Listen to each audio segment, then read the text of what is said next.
Hi guys, welcome back to the Click Chick podcast. Hey guys, welcome. It's me, I'm back. It's Kristen with me. In Bloom Photography. I'm just going to put a disclaimer out on this episode. So this is part 2 from last week's episode where we talked about AI and how we use AI in our businesses. It was very educational. If you guys haven't gone and listened to that one yet, definitely do. It's super helpful for your business and streamlining everything.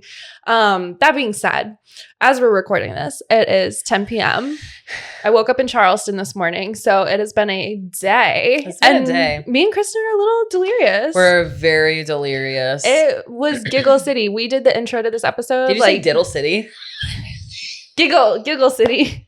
It says PG-13 on the pod.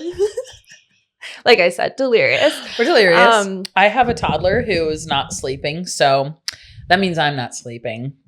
But this is going to be a favorite episode because of the delirium. Delirium is if you will. in full effect. Full effect. So that being said, let's kick off this episode, which is all about what's your most unpopular photography opinion. Ooh. So this was posted on Instagram by Unscripted Posing app. So I cannot take credit for this. But they posted it on their Instagram and asked people to submit their most unpopular photography opinions.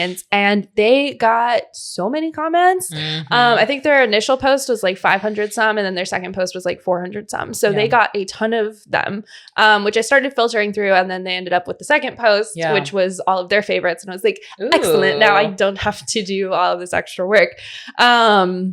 So yeah, today we're just going to read through what their most unpopular opinions were. Love that. And give our reactions to them on if we agree or disagree. And maybe add our own in along the way. We'll see. Do you use Unscripted? No? Okay, I do. So I was just curious. Yeah. Okay. But I love their Instagram. It's actually a really good Instagram. I don't know who manages it, but y'all doing a great job over there. Killing it. Sponsor Kristen because she uses y'all. All right. So the first unpopular photography opinion. Yes. Motion blurred photos aren't it unless it portrays actual emotion. Blurry detail photos or photos made blurry just because is a trend, and I don't think it will end well. Then don't take blurry photos. Right. If it's not for you, it's not for you. If it's not for you, it's not for you. I will say I was pretty against the blurry photos for a long time. And then I did one by mistake and I was like, whoa, this is actually really cool. Yeah. So now I do the blurry photos on purpose. And they're actually sometimes my favorite ones, especially the zoom blur. I have learned is my new favorite. Fun. It is so fun. And if you do a zoom blur, like if you like do a really slow shutter during like a reception, so much fun for the lights. Ooh. Yeah. It almost creates like lead lines to the subject. It's never really, thought about really that. neat. Yeah. Yes. It's really neat. So that's my new favorite technique for a reception. Just for like a little fun, thing for the gallery. But I recently, I do appreciate the blurred photos. Now, the person had mentioned unless there is actual motion. Yeah. I can agree with that because if it's just motion blurred and they're just standing, it's a static pose. Oh yeah. I can agree that looks unintentional and it kind of makes me think like you just didn't have your focal point on where it should be. Basically. Right. But even so, sometimes they turn out good.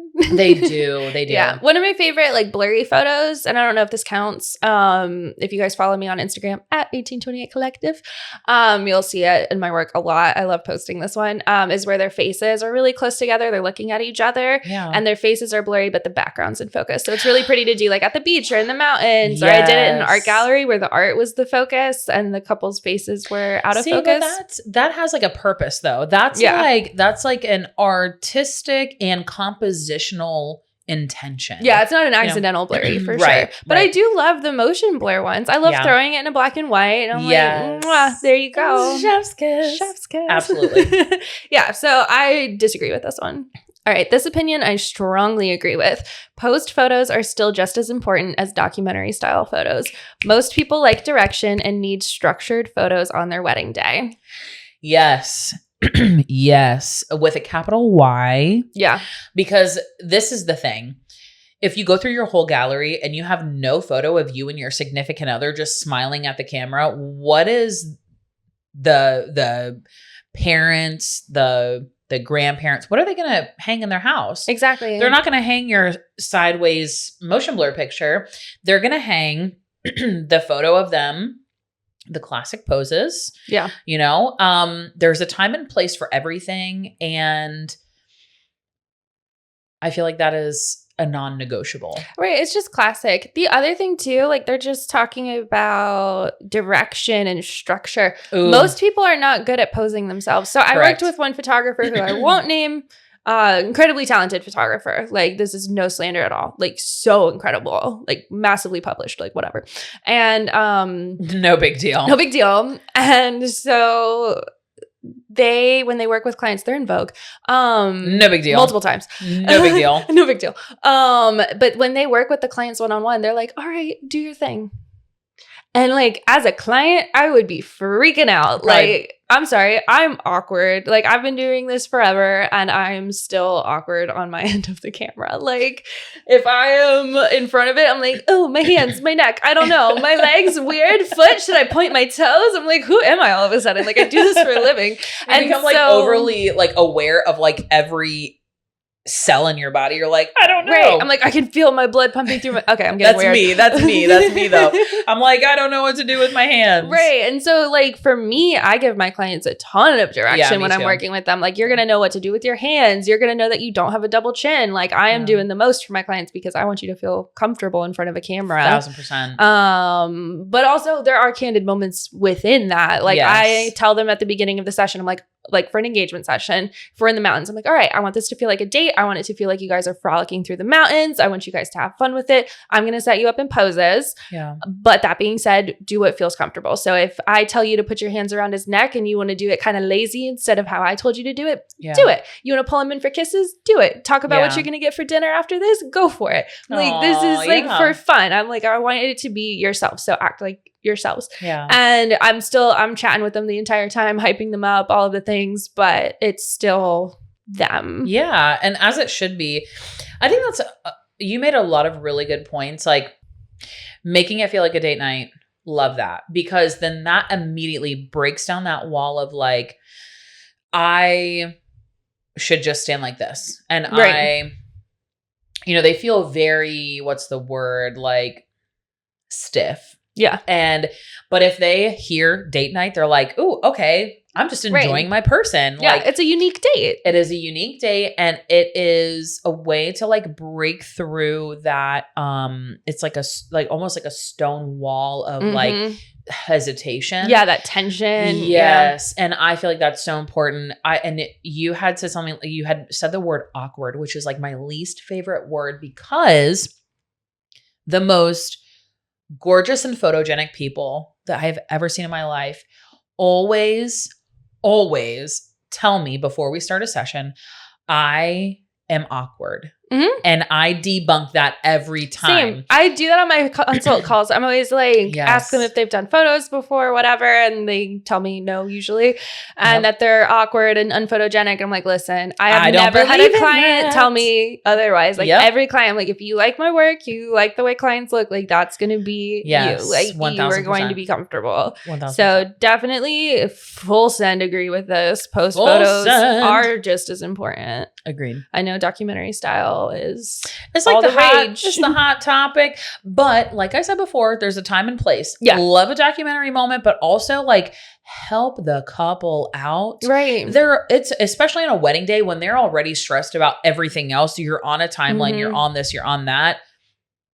Do yourself and them a favor and give them direction when it's needed. And you're the professional, you figure out when that is. Yep. Amen. Tell him. Amen.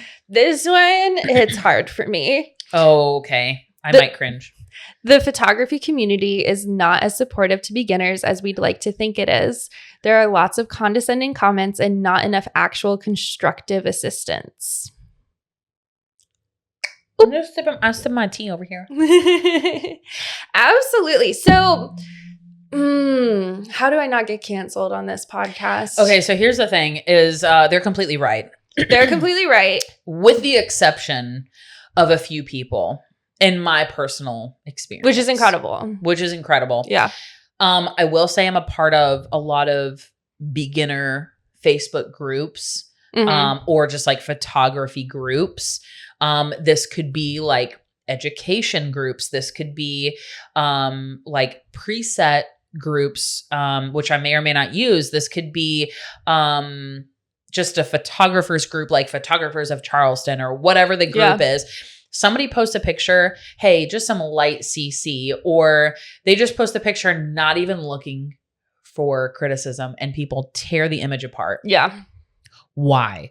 Why do you feel the need to do that? I think there is a good amount of constructive feedback. Sure. Like I've seen a lot of positivity, I will say. Me starting my business 8 years ago and getting into photography like 10-ish years ago. Again, I don't want to get canceled. Like I don't know who from back home listens to this, but I have some great friends from back home who are photographers, fantastic people, very talented, yum. But also there were a lot of people when I was starting out. My first episode I put out of the podcast, I talk about like what not to do because I learned from my mistakes. Like, do not ask a photographer, hey, can I pick your brain for a cup of coffee? Like, it's not worth their time.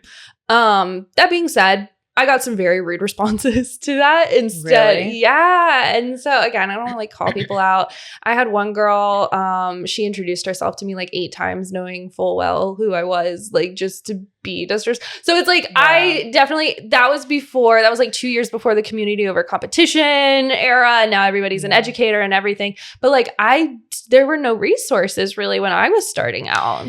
You know what's so crazy is you say community over competition. Do you think that's present now? Okay, so I think that's where this is going. Is that not what this question is about? This is about beginners. Specifically beginners. So not in another direction. Okay. So I will say where I'm from,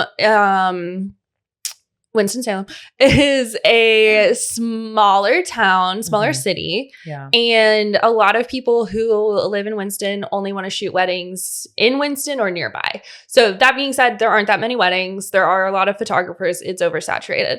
Interesting. Since moving to Charlotte, I've noticed a lot more community because a lot of people in Charlotte are also East Coast photographers, which is what I am. So I'm like, I'm not a threat. There's a ton of weddings out here. We're not fighting over the 2,000 weddings that happen here a year or whatever. I don't know stats on Winston-Salem weddings. But yeah, so since moving here, I feel like there's a lot more community. Like Charlotte photographers have just been a lot more open. I mean, you and I became besties. So it's a tough one. I feel like it is hit or miss. I will say like I have had my fair share of bad experiences. When I specifically started really getting into portraiture, I had, and I've mentioned her on here before, actually. She was my very first mentor. She is a lifestyle, wedding, like anything photographer. She mainly focuses on like families and stuff now, but she had done weddings and stuff. And she would encourage me every single time. Like if I took a photo I was so proud of and I sent it to her, she'd be like, wow, Kristen, this is great. Oh, I love it. And it was trash. The photo was actually trash. So I was actually talking about this with a mutual friend of her and I's last night. And she was like, maybe you needed that. Maybe you needed to hear that so that you continued and grew your business. Yeah. And I was like, dang, you right though. So I'm here to say, if there is a beginner and they are seeking your help, there is a golden rule. And I feel like it can apply to this as well. And that is, if you don't have anything nice to say, don't say anything at all. Yeah. Now, sometimes people do need help, but it is how you say it that could literally like make or break where they go with their passion or their business. Mm-hmm. If you tear somebody down like, wow, this is terrible, you need to blah, blah, blah, you know, versus like, hey, this is really great. You know, your composition, you know, could definitely like maybe use a little bit of work. Like here's a reference, and maybe you don't even want to go that far. Maybe you could just give them a couple of like nicely worded like tips. Mm-hmm. But tearing somebody down, because I've actually experienced that. Like, you just like a lot of negativity. Yeah. And like luckily I'm stubborn as heck. Okay. I'm a Capricorn, y'all. I'm hard-headed as heck. And I'm gonna do what I want because it's what I want to do. Yeah. And I don't listen to anybody. Ask my husband. So I will literally do like whatever I want to do. But in a moment where it's a beginner and it's such a crucial time in their journey, whether it be to start their business, to lean into photography, like you as a photographer may or may not make or break their perception of other photographers. Yeah.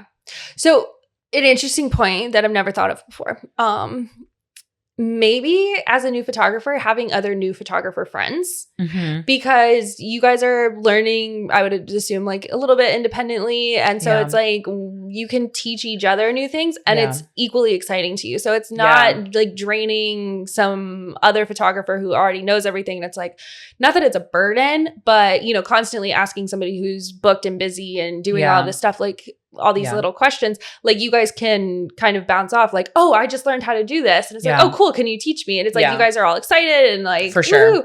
So it could be helpful. Or even like paying a mentor. Like if you are serious about wanting to start your business, if you want to know all the things, if you want to pick somebody's brain, like you mentioned before, like grabbing a cup of coffee, like time is money. Yeah. And you know, asking somebody like, hey, this is your profession. Like, can you just spill me the deets? Like, this is their, what's the word? This is their livelihood. Right. So be respectful of people's time. Well, not only quality information. It's quality information. So seek out a mentor. Maybe it's somebody you like their specific. Let me just interrupt you and say I do mentor.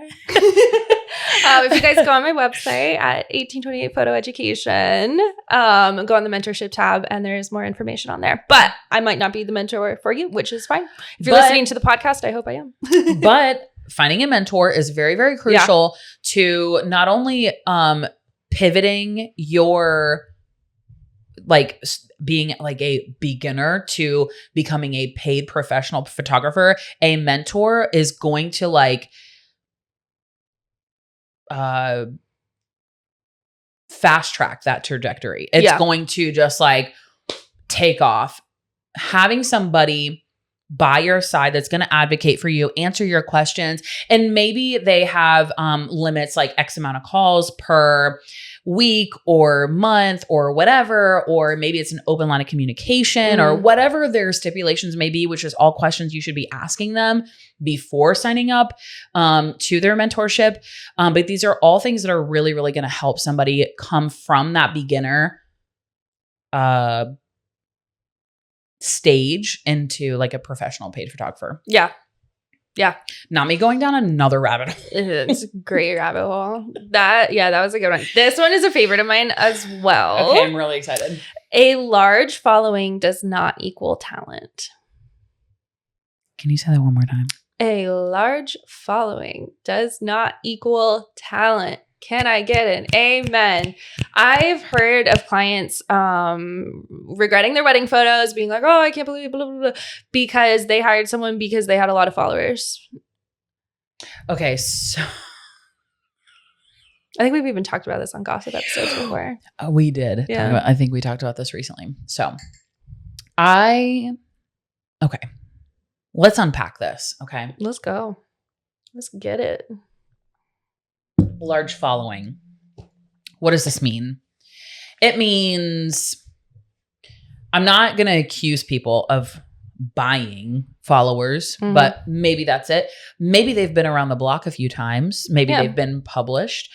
Maybe they have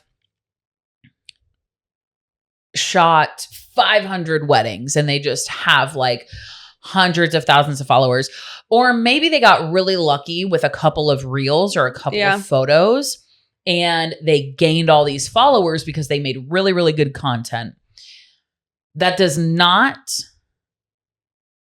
what's the word I'm looking for? I'm having a really hard time mentally right now. But it doesn't mean that they're talented. It does not. It's the algorithm. It does not dismiss the fact that you need to look at their galleries or look at more work of theirs before you book them. Because here's the thing.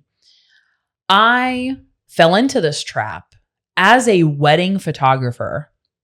I saw somebody's page, gorgeous photos, lots of followers. Wow, they're traveling internationally. Really big deal. Oh my gosh, so stunning. Fast forward, I see a post at a venue that I photographed at many times. Wow, I love that venue. Let's go check out those photos. Photos were subpar. And I was very shocked. I was like, wow, this is like one of those venues you can't take a bad photo at, right?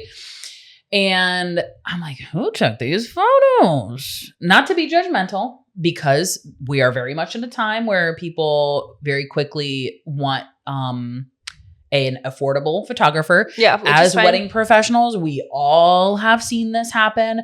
$500 all day coverage. We all know this pain. We've all been there. Yeah. We've all been there. We've all seen this. Somebody that doesn't charge an arm and a leg. We've all seen this. Back to my story. So, and again, not hating on anybody's style, nothing, not hating on anybody. This is not meant to be rude in any way, shape, or form. But when I went to look at who the photographer was, it was the person I had mentioned that had a beautiful feed. And they were not complimentary to the couple, to the venue, or anything of the day. And you're just like, how is that even possible? How is that even possible? Consistency in your work is paramount. Just because somebody has a lot of followers and some cool content does not mean that they're going to treat you with respect on your day. It doesn't mean they're going to make your family and guests feel nice. And it doesn't mean you're going to get a nice wedding gallery. Yep. Period. Moving on, because that is all we needed. And well said. Well said. Another rabbit hole. So this goes right hand in hand with that. While undercharging is a very real thing, overcharging is also very real. So I kind of disagree with this one. Because everybody's willing to pay a price for a thing. So like if you're out here charging $20,000 for a wedding, you're probably not going to work in a small town. You're probably not going to get tons and tons and tons of inquiries. But there's somebody out there who wants to pay for your work. So if you're marketing yourself properly, you know who your target audience is, you provide a benefit to them and they think it's worth it, then great. Exactly. Now, that being said, if you, like I said, live in a small town or you don't live up to the expectation, like, yeah, you're not going to book anything. You're going to fail. But like, that's for you to figure out. Exactly. And that's for, and that's for your client to decide. Two parts to this. How can I word this? You do not get to decide what your client can afford. And I'm going to say that one more time. You cannot decide what your client can afford. Their finances are not your business and it is not your responsibility. Yeah. You cannot price your packages based off of what you think people might find affordable or what they're willing to pay. You have to base your pricing off of your skill, your equipment, your, the investments that you put into your business, your knowledge, your experience, all of these things. That should be structuring your pricing. Not, okay, well, what is somebody else charging? Yeah. What's McKenna charging? Oh, she's been doing this longer than me. Ugh, I can't charge that much. Or I've been doing this longer, but my images aren't that great or my galleries aren't that consistent. I should be charging more because I've been photographing longer than McKenna. These are not factual things. This is your pricing is your business and your business alone. It is not for you to decide if a couple can afford that or not. And it's not for anybody else to decide if you are worth that amount other than your couple. Does that make sense? It's not for McKenna to decide if my pricing is accurate and vice versa. It is not fair for me to compare myself to other photographers in my area. It is not fair for me to say, well, I have been doing this for X amount of years, so I deserve to be charging this much. Yeah. This is not going to reinforce a positive business, a positive experience for your couples. Imagine getting on the phone and just like speaking to somebody like you're just assuming they can't afford it. Mm-hmm. You know what I'm saying? Like, how insulting. Yeah. Well, and doing yourself a disservice. And doing yourself a disservice. Exactly. So I hope that I'm conveying this in a way that like makes sense. It's not like, this is something I feel very passionately about, as I'm sure you can tell. But these people, that charge $500 a wedding, because in the first part, read the first part of the prompt again. While undercharging is very real, overcharging is also very real. While undercharging is very real. Let me explain something to you. Somebody charging $500 for full day service or whatever, maybe they charge $1,000. That is not your competition. Right. That is something that people don't understand. Am I bothered by Joe Schmo that charges $500? No. Well, their clients don't prioritize photography. Clearly, they're willing to gamble. Exactly. They're not wanting to invest in a good experience. Yeah. And whether it be solely about price, I'm not the photographer for them. You're not the photographer for them. Yeah. The people that are willing to make that investment because photos are important. It's the one tangible thing aside from your partner that you get from your wedding day. If that is not worth an investment to you, if not priceless, then you're not the client for me. Yeah. So yeah, don't be bothered by those underchargers. That's not your competition. They're not taking your clients away from you. I promise. Period. And that's on period. Videography is harder than photography. And I say this as a photographer. Yes. Yeah. There's aspects to it. There is aspects to it. So I have only ever done video content. And so that's not like color grading. That's not like editing. What does video content mean to you? Video content, just like with my little gimbal. It's like a handheld. It's like a GoPro gimbal, like that I was talking to you about before. It's like it's basically just like behind the scenes. And you deliver that to clients as a video? Do. Okay. So it depending on like what kind of content they pick. I do have like just raw video, and then I also have an option for a 2 to 5 minute edited video, which I outsource. It's not for me because videography is harder than photography. Harder. So I've never done video at a wedding. I've done like some fun stuff like 5 years ago. But on the wedding day, we lead the wedding day, right? Like the photographer is the one doing the majority of the posing. The way I work with videographers, and I actually have an episode coming up about this, is I will get my shot in a pose and then turn to them and be like, what do you need? Do you need more movement? Blah, blah, blah. Before I move them, do you want anything? So it's like we collaborate, but generally the videographer, when I show up, I'm like, hey, what's up? I'm McKenna. We're vibing. Yeah, we're vibing. I like tell them this is how I usually work. What do you need from me? How is this going to be a good day for you? Like whatever. And we collaborate that way. But I'd say 99% of the time, they're like, yep, I just kind of follow you around, get my thing. I'll let you know if I need anything else. Yeah. So like we do the majority of the guiding throughout the day. So like I would say in the moment, it's harder for photographers. So I think I was more so thinking about post, but on the day of, absolutely. Yeah. Absolutely. And especially because here's the thing. We could set up a shot all day. You could run B-roll all the time. If they're walking in between, like moving different locations in the venue, you just record them. You don't need to put them in a pose. Yeah. Or like if you just want them to walk, which for whatever reason, every experience I have with a videographer, they just want them to walk all the time. They love walking. They love walking. They walk all the time.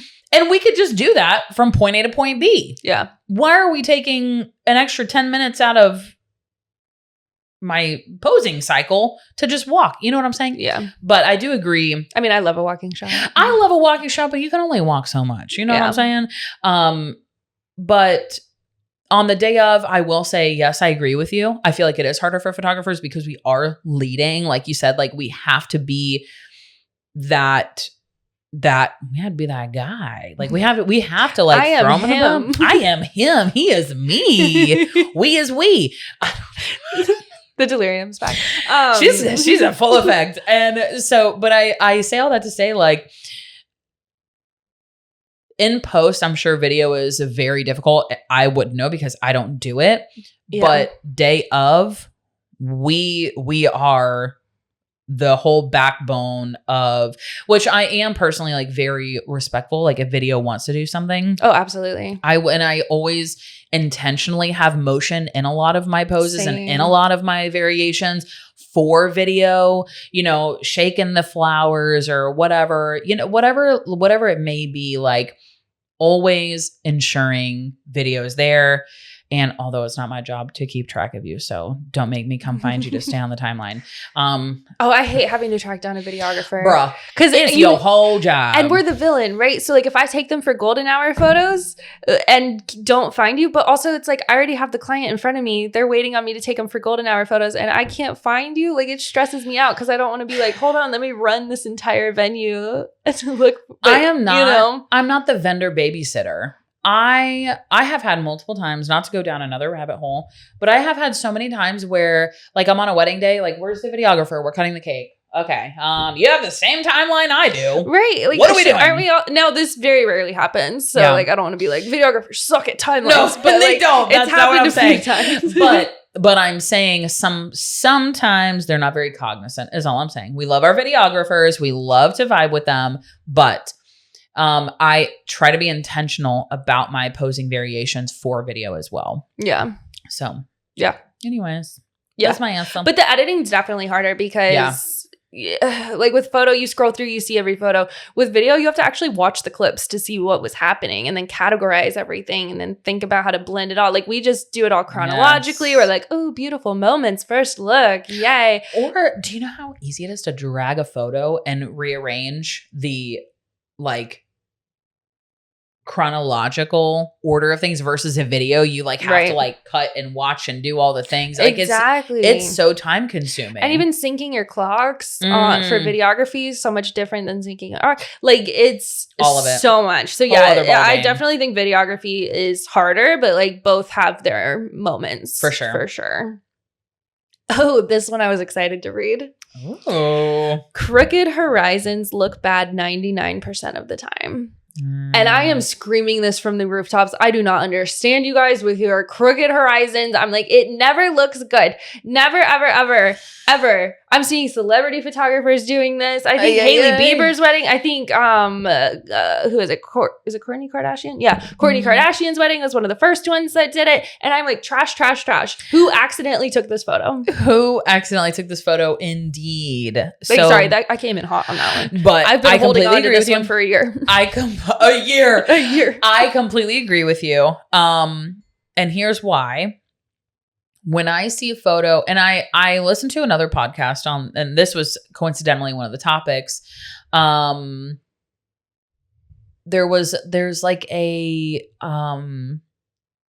there's something in your brain that like triggers like panic when it sees crooked horizon lines, because as humans we stand upright. So if you know, it has to do like with balance and equilibrium and all the things. Yeah. So like, say for example, like we trip over something and we're saying like, and this is just from another podcast that I listened to. So I don't know if this is like for realsies, but it makes sense to me because when we see things that are not level, our brain is like something's wrong. Right. We see things symmetrical and we see things like, and of course, we have the rule of thirds. We have all of these things in composition for a reason. Yeah. Including straight horizon lines. Now, if I'm doing it on purpose for 1 or 5 photos in a whole gallery, that's it. I'm not doing it the whole gallery. I will say sometimes I will, if I'm doing something fun, like they're running and I'm running with them and it's like that motion that's instilled in the photo that you can like, you know, you can feel the wind, you know, going through their hair. You can feel the balmy sun on their skin just by looking at the photo because it's like you're there. You know what I mean? But I feel like people that do it on purpose and it's like 95% of the gallery, I'm not with it. No, I just saw somebody's Instagram carousel and it was mostly Crooked Horizons. And I'm like, what are we doing? Now, that being said, the only time I have seen it and liked it is when the couple is coming back down the aisle. It's a portrait framed shot, and it's crooked. Now, it's not like crooked, wait, but it's a little crooked. So it's like the couple's coming back down the aisle. It's tall, portrait style. Yeah. And it's like a little crooked. Because like the couple's walking down the aisle and like they're close to the camera. Like you can't really tell. And I'm like, okay, cute. Like we don't have to straighten that out. You can't straighten it though? You can't straighten it though? I know. I'm just like, but like it did look cute. I've seen a couple like that. And I'm like, okay, slide. But otherwise, I mean, it's not for me. But like y'all, if you haven't seen Kourtney Kardashian's wedding photos, go look at them and then leave a comment on the podcast, please, because I want people to look it up later, girl. I haven't seen it. Important. I might even throw it up over the video. Watch the video. Yeah, that was our last hot take. You have any of your own? Now I'm gonna get a lot of heat for this because. And I'm kind of going back on what I said about consistency. Now, I kind of more so mean that in like consistently in focus, consistently good composition. That does not include the couple of photos that I personally like to have like fun creatively with. And they might be like a little darker or a little different. So I feel like a lot of people really harp on like having one style of editing, but your girl is indecisive and I have really bad ADHD and I just love so much and I love to express like so many different types of editing. Like for example, today I delivered some sneak peeks of that Biltmore session and lovely, gorgeous, light, beautiful photos. And then I had a direct sun shot where there was like some shadows on her face and it was like really dark and like exposed for her skin. So her skin was like properly exposed and the rest was like a little bit darker. I love that. Yeah. And but maybe some people don't agree, but I love to switch it up. But I do think it's still all consistent with your style, to be fair. So it's like, that's a really good point, actually. That's a great take.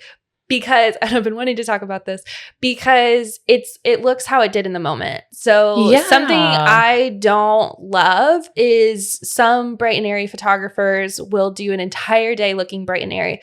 Well, on the dance floor, it looked like a dance floor. It wasn't bright. So like they'll come in with all of these additional lighting and everything, and it looks like a corporate dance floor party.